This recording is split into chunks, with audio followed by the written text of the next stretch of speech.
why I'm just thinking to give you a short video to outline these 4 skill migration subclass 4A9, because my keyboard's not working. So basically, the clause that concern in this visa decision is 4A9.224. It's a Schedule 2 requirement. So this Schedule 2 requirement is the criteria. It's the subclause is 4A9.22. It's criteria of first provisional visa stream. I understand the concern is here whether these subclause it says at time application or at the time of decision. If at the time decision, does the case officer has the obligation to give the employee, give the applicant additional time to confirm everything. In this time, the department decides not to give any time to the to the employee. So the issue concerned here is actually employment. The case officer may mention that the all employment reference letter does not state that how many hours the client being worked and whether the client being paid and the evidence of that payment. So in relation to this, we have to find out what is the definition of employment. So definition of employment is defined in Regulation 2.26 AC6. This shows employed means engaged in occupation for payment and at least 20 hours a week. So therefore, the case officer defined that everything provided by the applicants, it's not employment because it's never been paid, because some of jobs not showing that client being paid, or there is no pay slip like tax return or bank statement showing that the client actually received that income. And then some of the employment reference letters, or majority of the employment reference letters, did not indicate that the client actually has worked that hours.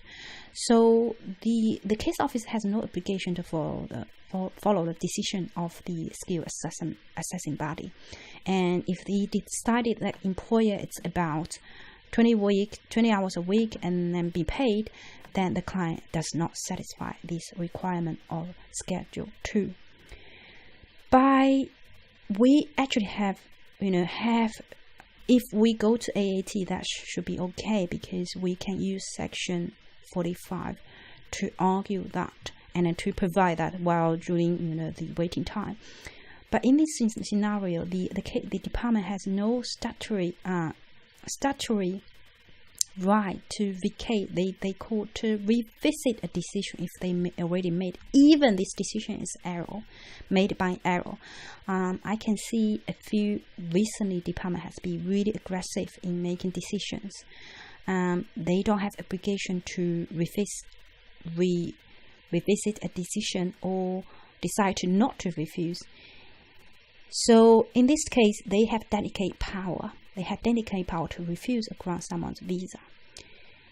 For the refund request, the client can request refund, but it's unlikely to be approved. It's just waste of time, because you can't prove that the decision maker make an error, because you have no chance, has offered the chance to go to appeal. In this case, the appeal right owns to the state government. If the state government has in practice never ever actually challenged decision by the department, in this case, the client has no other choices.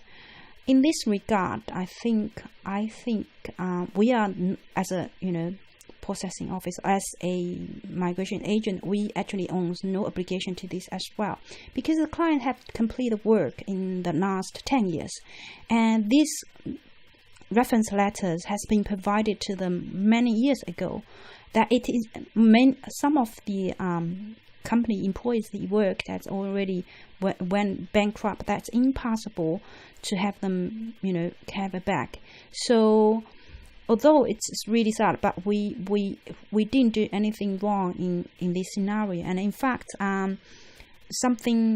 that's why what we call they have dedicated power. If we want to do something else, I think the only thing we can do is relodge. And if the client has a tax return, bank statement showing that his bank he has been paid, that will be extremely helpful. But in this instance, I think since we have already challenged the case officer, the management system, the manager replied to us that she's not going to do anything about that because she believes they didn't do anything wrong.